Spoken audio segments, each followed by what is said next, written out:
we have songs for all of the big things that we learn at Mosaic. We even have an album. We also have tons of stories. We're here to tell you the story of how Mosaic came to be. Is Mosaic's co-founder and executive director, Lara Mendel.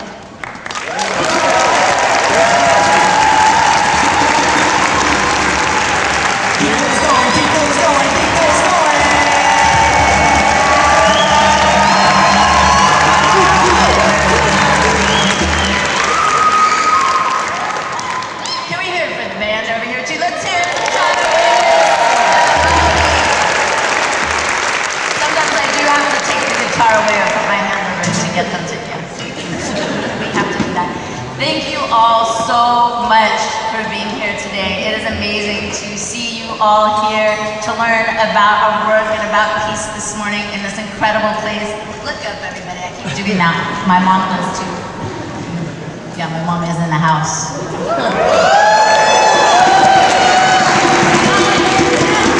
And my co-founder, Yogi Potter's in the house.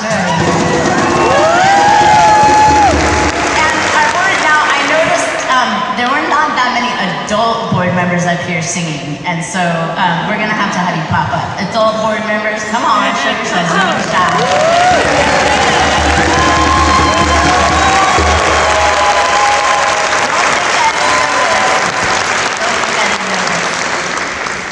And one more time, let's hear it for our youth board and our amazing children's board of directors.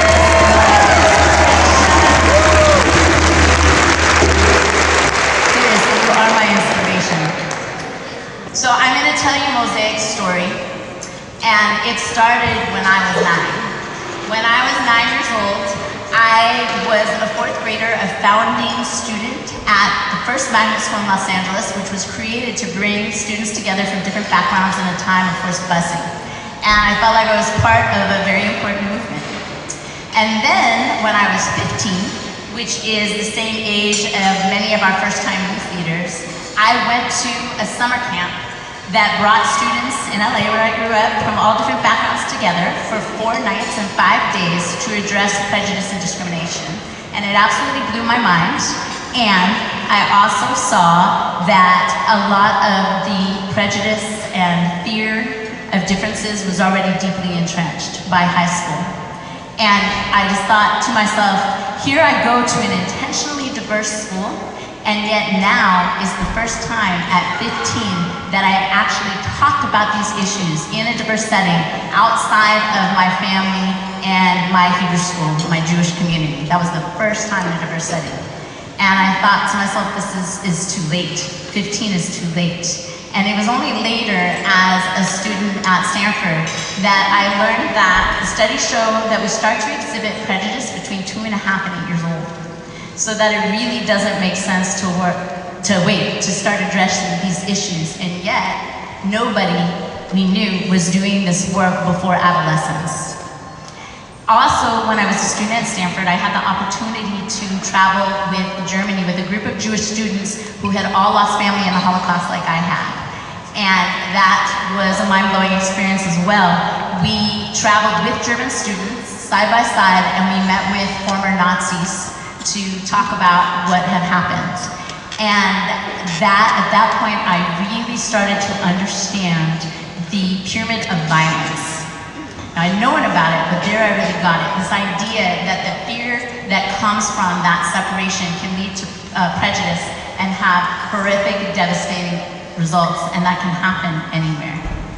And so I became committed at that point to try and do something about it. It really seemed to me that this pyramid is at the root of many of the world's problems. It was also at Stanford that I met my co-founder, Yogi Potter, and she was also committed. So we worked together for 10 years to get ready to found the Mosaic Project in the year 2000, and we created ourselves with the point of dismantling this pyramid of violence, row by row. That is our work.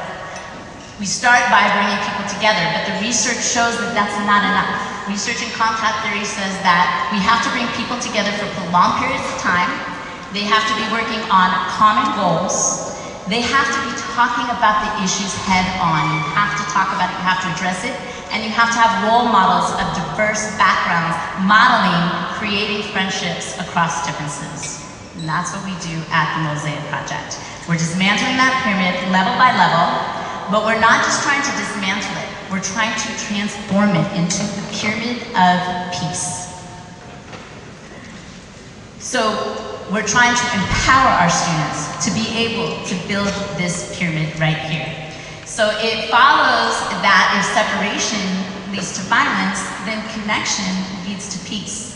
And it's possible, unfortunately, to feel separated from somebody who's physically sitting right next to you when you don't really know them, you don't really know their story, and you can't really empathize with them. It's also possible to feel really connected with somebody who's not physically right next to you, and I feel very connected to our youth board and Casey right over there, who's gonna come up and explain with me why it is that that separation can be so dangerous.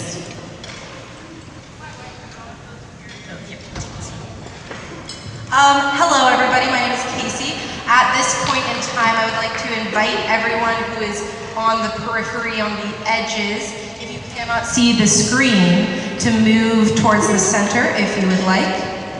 And on the count of 3, we're all going to read with me out loud the next slide. 3, 2, 1. Monday is the first day of the week. Look again. Monday is the first day of the week. Look again. Monday is the first day of the week. Why did we read Monday is the first day of the week when that's not what it really said? Well, our brains are trained to see what we expect to see and not see what we don't expect to see. And this is a really cool function of the human brain. This is what allows us to read really quickly and do all those cool brain things. But it's kind of a problem when we do that with people. Because when we do that with people, we're forced to rely on stereotypes in the world around us to define who these people are to us. And when we're separated from people, we may just see those stereotypes. So if we're really respecting people, we look past those prejudgments and we look again. What is the word respect? Well, spect means to look, like spectator, and means again. So if we're really respecting someone, we're looking again past all of those prejudgments.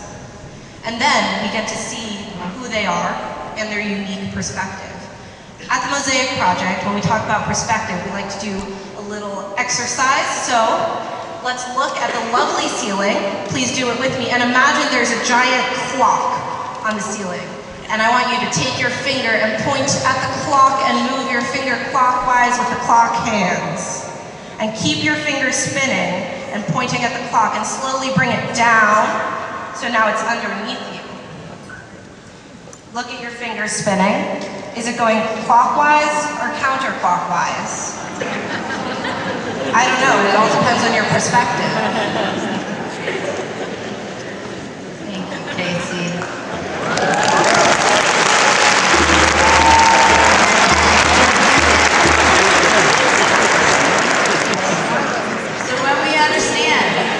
That people can have different valid perspectives, then we are ready to empathize, to actually be able to put ourselves in each other's shoes and really think about how the other person feels. And when we do that, it's really hard to treat each other badly with violence when we're really imagining what it would feel like to be the other person. That's why we call empathy one of our keys to peace, okay? They can't help themselves. Every time we say keys to peace, they do that. I gotta be careful. Alright, so once we're ready to empathize, then we are ready to be assertive. When we can empathize, when we can respect, we can be assertive. And a lot of misunderstandings about what assertiveness means. So I'm gonna explain, it is not being passive. It's not being passive, it's not being aggressive. It is being assertive, it's being strong without being mean. It's protecting my space, but it's not invading Casey's space either. And when I am assertive, I can still connect and respect and empathize with Casey while I'm being strong. That is the power of peacemaking. Assertiveness is magical for me. I have to say it. It is the third key to peace. I gotta tell you that. The first one is listening, by the way. All right, so the reason that assertiveness is so powerful is because it's about power with. Now, I want to show you a little demonstration. Casey is going to say just yes and do it very aggressively. And I'm going to say just no. And I'm going to say it very assertively and see what you think looks more powerful. All right? All right, we're going to have to share a mic to do it. I think we can do it. Okay, okay. Casey will go loud. All right. I'm loud. Mm-hmm. Yes. No. Yes. No. Yes. Yes. No. Yes. Yes. Yes. No. What's more powerful? Assertiveness, right? It's assertive, you stop the violence without spreading the violence. It is about power with rather than power over. So let me explain what I mean by that. I don't want this podium to be in the way here. Here, let's come up right over here. Okay, so if I'm having power over Casey, if I'm being aggressive and I'm trying to keep Casey down, but Casey's trying to get up, guess what? I can't get up either if I'm trying to keep her down. Power over, oppression keeps us both down. If I want to truly be free, if I want to truly be powerful, I have to stand with Casey. I have to have power with Casey. That is assertiveness, and that is the power of peace. Yeah.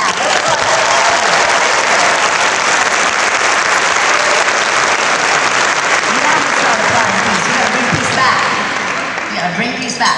All right, so when we got assertiveness down, then we're ready for assertive conflict resolution.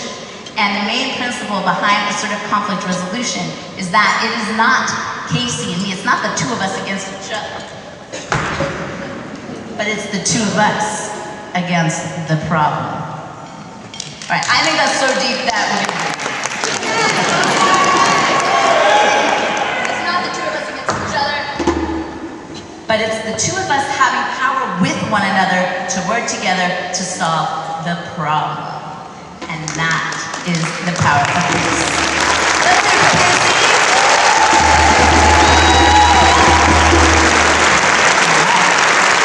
Amazing. Okay, so the idea isn't that peace at the top of this pyramid up there. It's not that it's a destination or only a destination. It's that it's a constant process. That we're constantly working to create peace, and all those levels are acts of peace.